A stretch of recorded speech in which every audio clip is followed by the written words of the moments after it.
Hey, what's going on, everybody? Welcome back to another episode of the Fortified Life podcast, where we are passionate about developing a dependency on Jesus in the marketplace. I'm your host, Jason Davis, aka Mr. Fortify. Every week, we have the opportunity to bring on authors, speakers, coaches, CEOs, leaders of nonprofits who are also passionate about putting God back in business. And, folks, as you know, it is no different this week. I am very excited for this episode. Shout out to Benj Miller for the connection.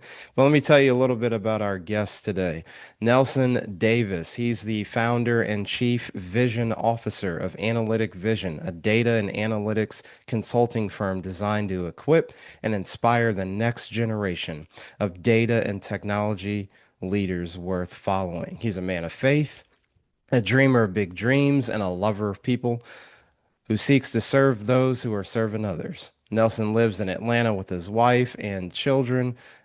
His desire is to impact the next generation of marketplace leaders for the better. Ladies and gentlemen, please welcome to the Fortified Life podcast, Nelson Davis. Nelson, what's going on, man? Jason, honored to be here. Very grateful for the opportunity to connect with you, spend some time with you, share a little bit about life, and just humbled by that introduction, man. Thank you so much. Indeed. Well, Nelson, what I love about people is everyone has a story. Mm. And we know, you being a founder, Nelson, that just didn't come out of nowhere. We know that there was some trial, error, some contemplation involved. So we know what it looks like in 2025, but what led you to founding the company, and kind of chronicle your career path and how you got here? Man, I love the question. I will kind of begin to answer that. As you said, I think it's one of those things where you can really pick up a story of a founder in a lot of different places, and I would say that certainly for me. I began it with really the birth of my fourth son, which happened in Mm. 2018. So, contextually speaking, we launched Analytic Vision in May of 2019, but it was kind of spring 2018. And my son, my fourth son, is born, and immediately he kind of goes into some challenges just with breathing, and ends up in the NICU for 13 days. We get him back, but it kind of finds me in this very busy season of life, and there's just a ton going on at my old company as a consultant and leading as a father. I've now got a fourth son. I've got four boys that are 6 and under, or 5 and under at that time. I'm, father, husband, leader in my company, etc. And the guy that I was doing a lot of our work with professionally went and took another role. And so now I've got even more weight kind of thrust on my shoulders. Yeah. And went through a season where I just needed to steady that ship and did so, but never been busier in my life. And as I get through that season, probably about 3 months into that, I'm beginning to just kind of breathe. And as I'm doing that, I'm sitting at Johnson Ferry Baptist Church, and this is back when Bryant Wright is the pastor, and he's doing a series on Moses and leadership. And as I go in, I'm sitting there, I just begin to get this tug on my heart. It just Mm. says it's time to go. And I was like, I don't want to go. I'm comfortable. I'm figuring this thing out. This has been hard. I do not want to do this. I don't want to leave.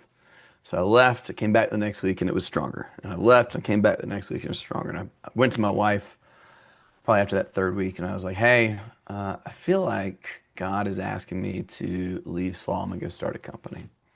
And she looked back at me and she said, are you sure it's God? I said, pretty sure. And she looks and she says, well, I think you better do that. And I was like, dang it. Because I didn't want to. I'm not a guy who's got a lot of entrepreneurial bones in my body. I didn't ever have the lemonade stand. I don't have an MBA. I never had any interest in founding anything. Never really crossed my mind. My mom was an elementary school teacher. My dad was a hospital administrator. And just like entrepreneurship was not a concept or a conversation for the first 30 something years of my life. And so I'm beginning to like try to figure out what in the world does it even mean. And I spent the next few months talking to people, and I had two other guys that I considered kind of doing a partnership with who had more entrepreneurial background, a little bit more when it came to like MBAs, etc.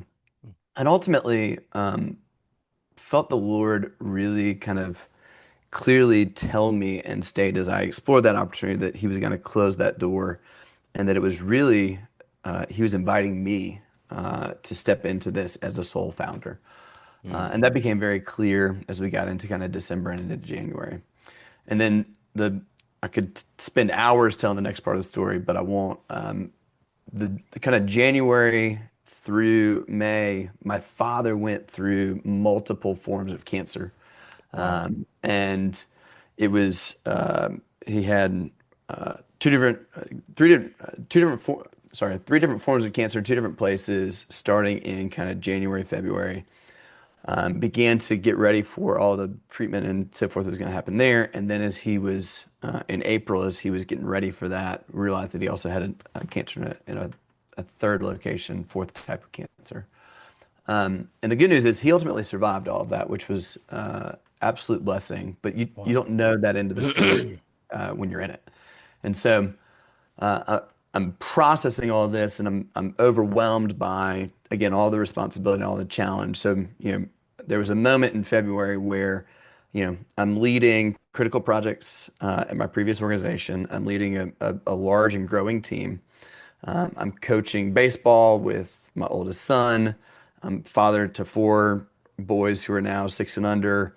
My dad's got cancer, and I'm supposed to go because I feel like I'm called to go start a company, and the overwhelm of that was just crushing.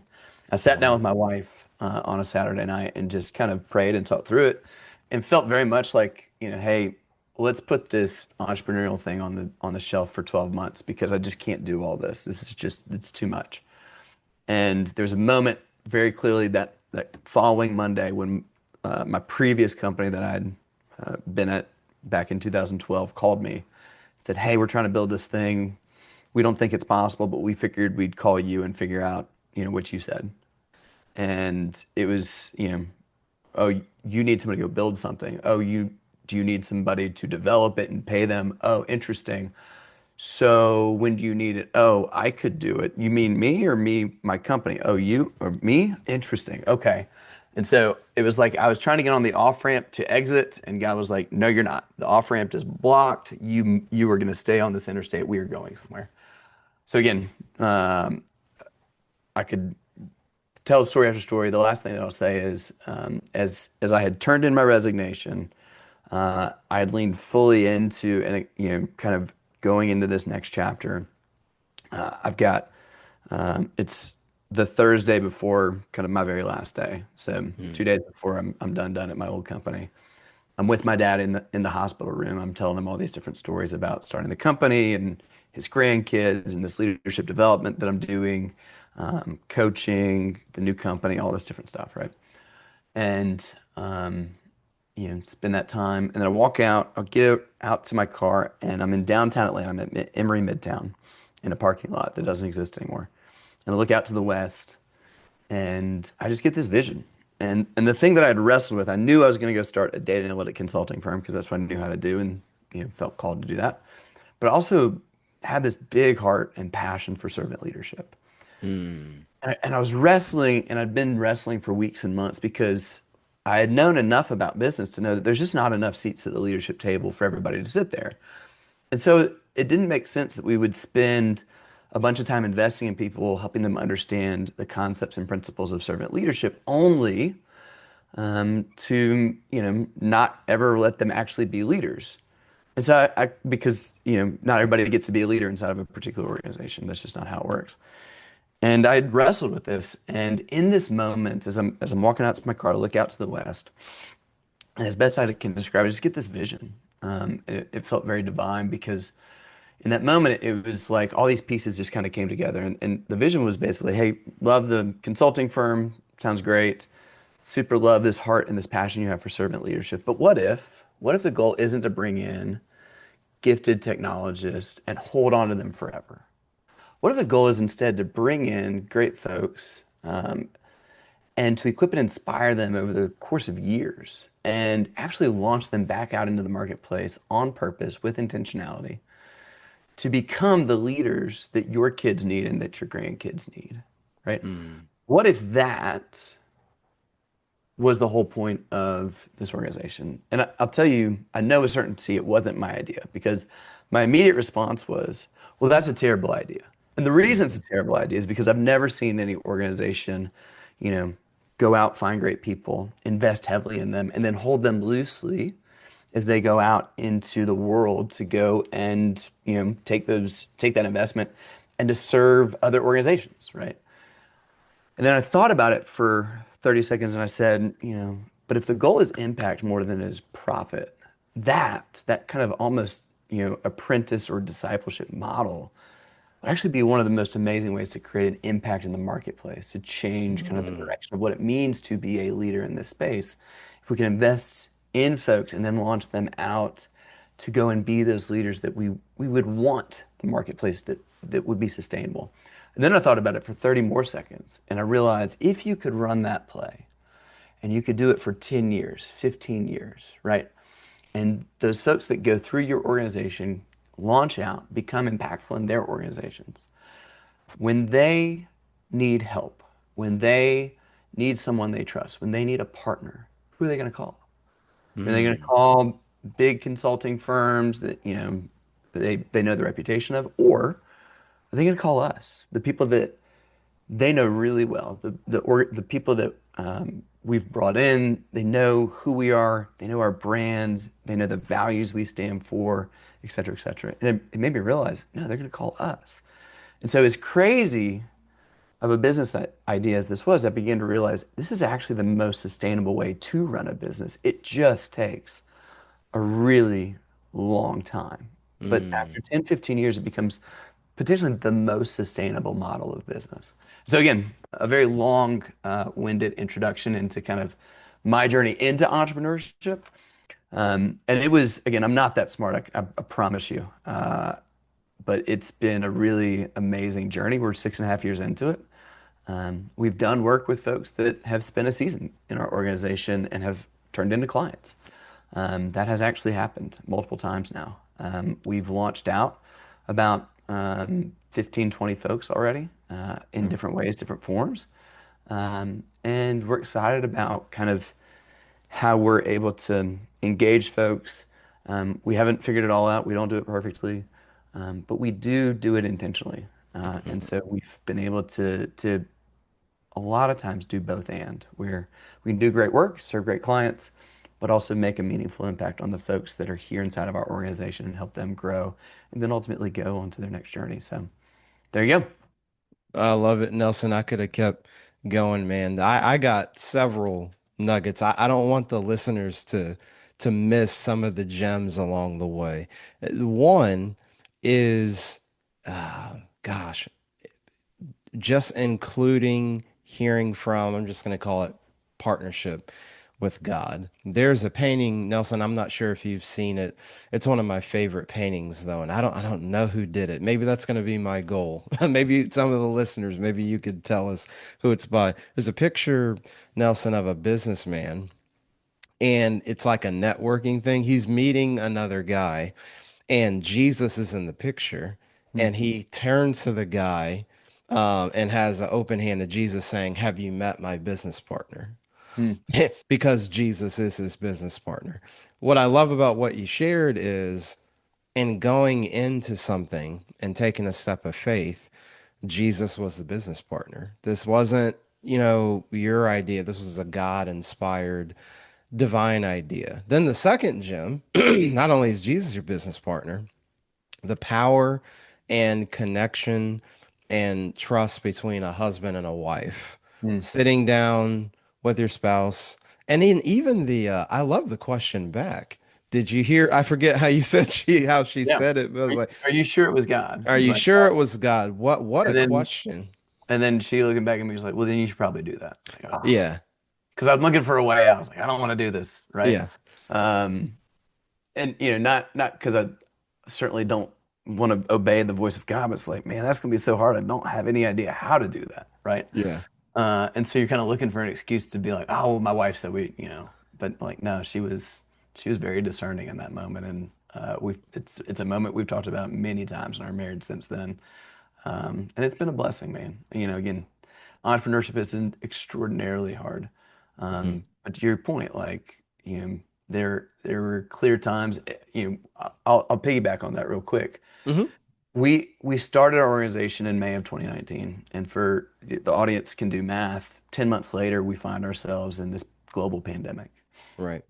And as a young entrepreneur, and you've got a very fragile idea, vision, company, etc. Like we were revenue, we were making money, but it was very tight, right? And we certainly didn't have an established brand in any way. And in the beginning, like we had a handful of products we were about to sign, and they all got ripped up, and they all Hmm. went away and they disappeared. And you begin to just spiral sometimes. And I remember very vividly my wife looking at me. She said, "Oh, so is now the point when God begins to leave you?" Like, and again, like you got to understand my wife a little bit in our relationship. She's kind of smiling, looking at me like, you know better, right? Yeah. God is not leaving you, right? But you're sitting here wallowing like God's going to leave you. Like that's not how God operates. And Yeah. it's just a beautiful, reminder. And she's, I'm a challenger, and so she knows when to challenge and kind of poke, in a beautiful way. And so she's like, and that sent me back into, frankly, Exodus, and then kind of Joshua and Deuteronomy, and Hmm. just different books that helped me understand what it was like to go through the desert. Yeah. That's good. And that was really what I held on to a ton during that COVID time period. Was I felt like I had left Egypt only to die in the desert. And it was a reminder that, like, no, no, no, no, no. Like, I got you. You are in the desert, Hmm. but there's a promised land on the other side of that river, right? And you got to trust me that we're going to get through this thing. And again, that's just a huge message of entrepreneurship as a faith-driven entrepreneur, is that there's so much trust that has to go into this. I have plenty of work I got to go do, but the biggest thing that separates me from, you know, just the run-of-the-mill entrepreneur who just doing it simply for a bottom line, or just to, Yeah. chase something, or whatever, is, I've got the creator of the universe that I'm in partnership with. And I do have to remind myself of that constantly. But yeah, really appreciate it, man. Absolutely. The third big thing that you said, Nelson, which would kind of dovetails off of that, was your emphasis on servant leadership. I mean, the when you look at scripture, the chief kind of attribute throughout the word of God is humility. And one of the ways that humility is manifest, especially in leadership, is having a heart of servanthood. So I love how a lot of times in business, oh, what's the model? What's this? What's the strategy? And it's really funny. So back to our listeners, it's really funny how at the end of the day, you can talk model and all this stuff all you want, but you come back to scripture and it's like having a heart of service, Mm. and then the principle of multiplication and discipleship. So it's just funny how it doesn't matter how elegant the conversation gets in Yeah, business, there's some. MBA, all that stuff. So just that part, just highlight that, Nelson, because there's a lot of times if we're not careful, there could be Mm. so much. Like, yes, strategy matters, tactics matters, leadership matters, all product, service, all these terms and vocabulary that we have in the business world, and yet having a heart of service. How have you seen that in year six? Now you talked about, man, this is the only way I think it's sustainable, but how cool has it been for you watching it play out day to day? Yeah, so it's really interesting. So we are a data analytic consulting firm. That's what we do at the end of the Yep. day. And so we're, yeah, I tell people a bit like, from the outside looking in, it may not look a ton different than, other technology consulting firms that you've dealt with in the past. Like, we have consultants, they do 36 billable hours each week. We reserve the other kind of 4 hours to do investment in them, leadership development, strategy, Mm, conversations, business, etc. But like, from the outside looking in, it looks very similar.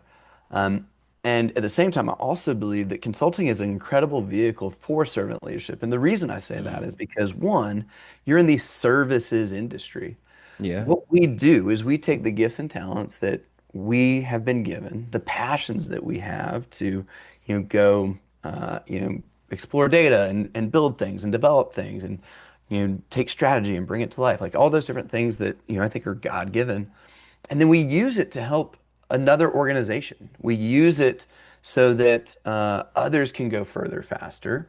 And generally speaking, it's our role to stay in the background. We do great work so that others get elevated.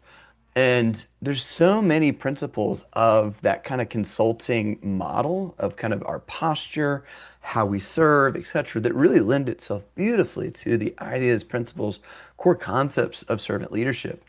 And it's one of those things that I tell folks as they're walking in the doors, hey, look, in this organization as a servant leader, when things go well, you are to give away all the credit. And when things go sideways, you're to take all the responsibility. Now, why would you Mm, sign up for such a bad value proposition? And that's true both for servant leadership, but it's also true for consulting. mm, And so there's just, again, a ton of alignment on that. I'd also say, too, that there are in a model where we're not maximizing the amount of billable hours, we're not really maximizing. We tell the folks that join here, like, if you come here, you're not maximizing on the compensation you can make. Like mm, we're good, but we're not going to be top of the market. And so if that's a motivator for you, then like we're probably not the right fit for you. It doesn't make us right and somebody else wrong. It just means that we know who we are. And so part of it is this realization too of we want to make sure that we have people that are bought into the greater vision of what we're doing mm, because we're paying for that and they're paying for that. They're paying for that because there's income they're leaving on the table, and then we're paying for that because we are creating margin that we believe allows this role as a consultant to be sustainable, um, so that we can make investments in them, in their leadership, in their character, in their ethics, to help them become those leaders worth following that we want to go out and create.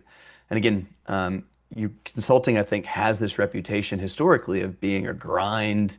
It's 50, 60 hours a week, et cetera. And we just wanted to imagine what if consulting could be sustainable?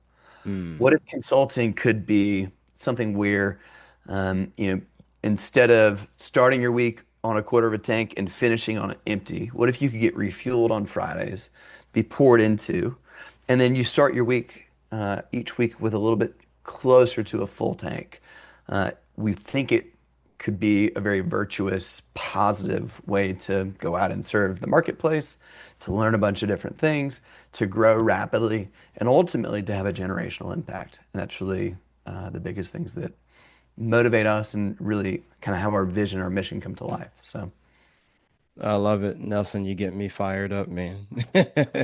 Nelson, as we get ready to close here, we're kind of getting into Q4 in yeah. 2025. What are you most excited about before we end 2025? And if you've been looking at planning, strategizing about 2026, what would some of those things be? I don't want to get you in trouble because I know some things are internal, but what are you excited about, man, over the coming months?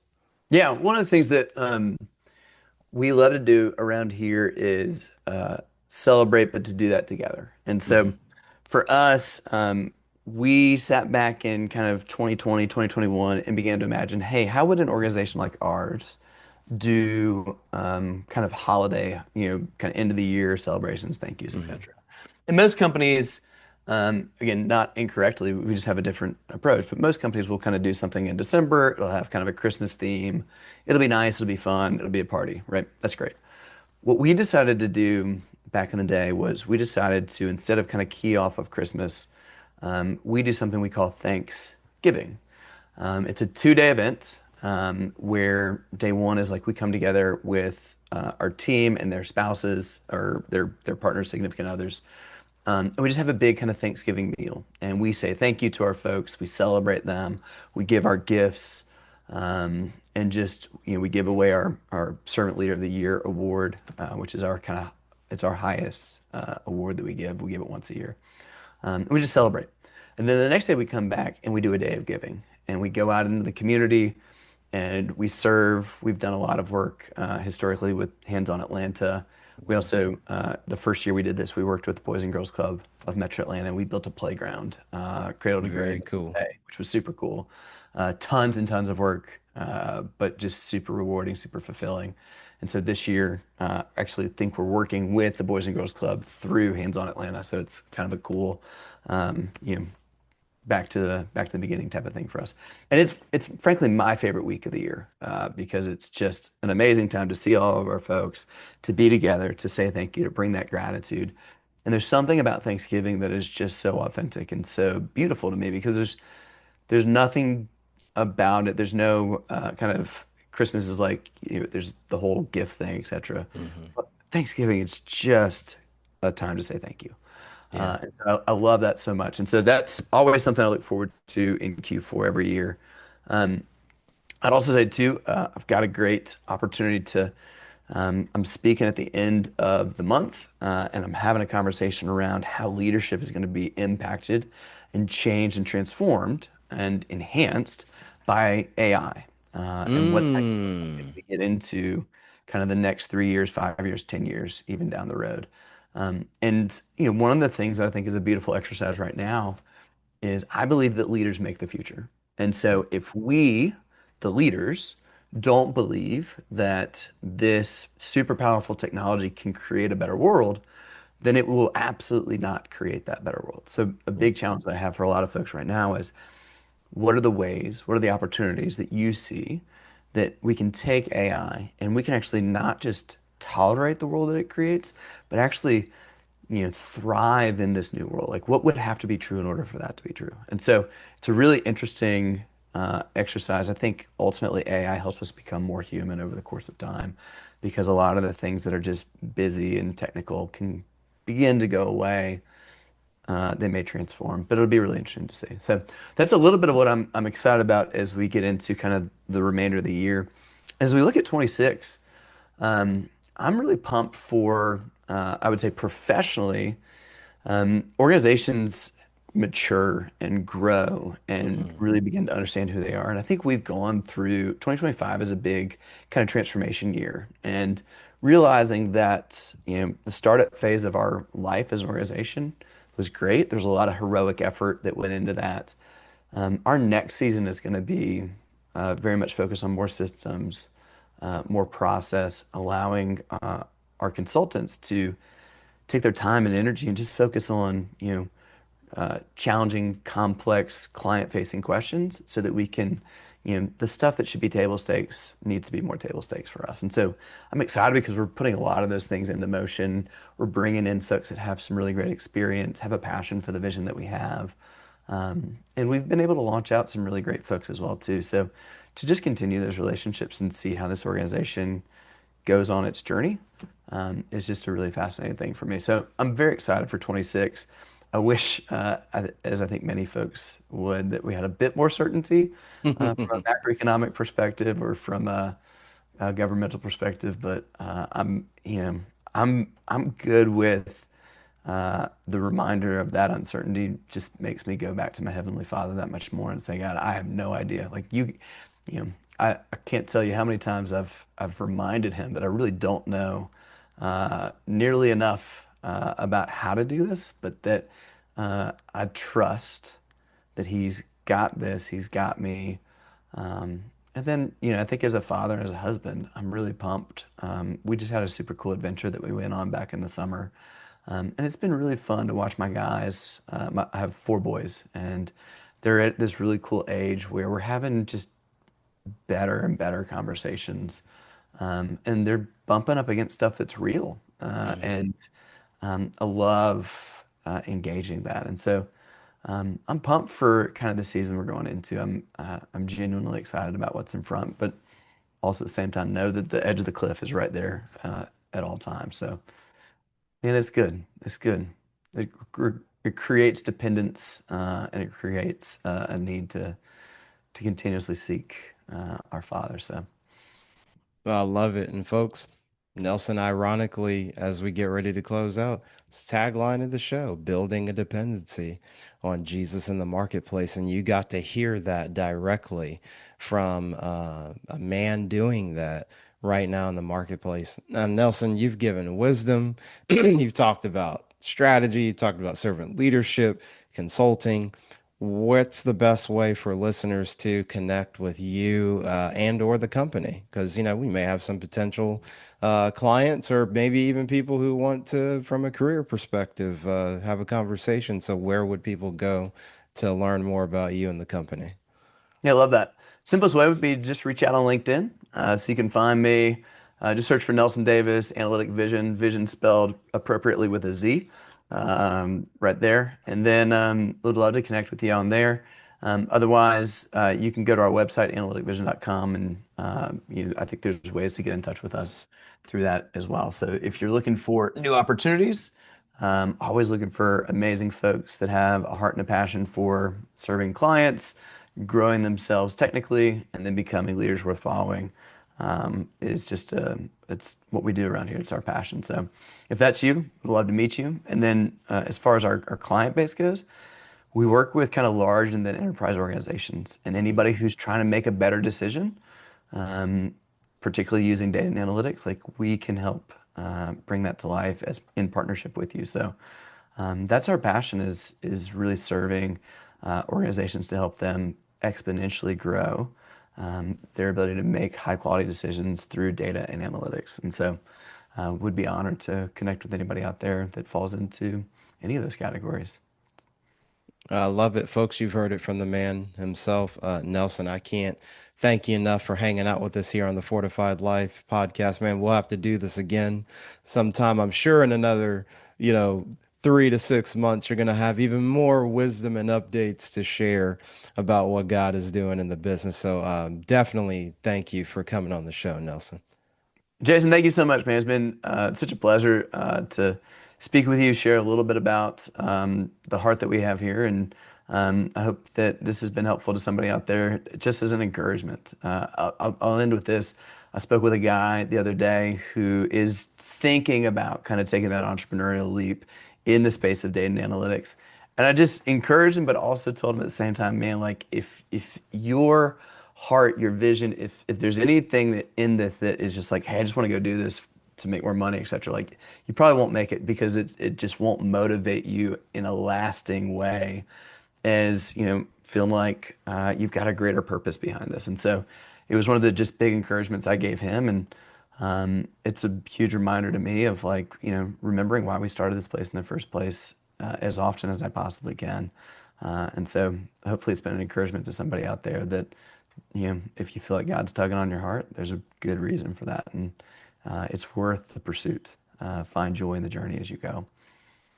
Amen to that, Nelson. That's a mic drop right there.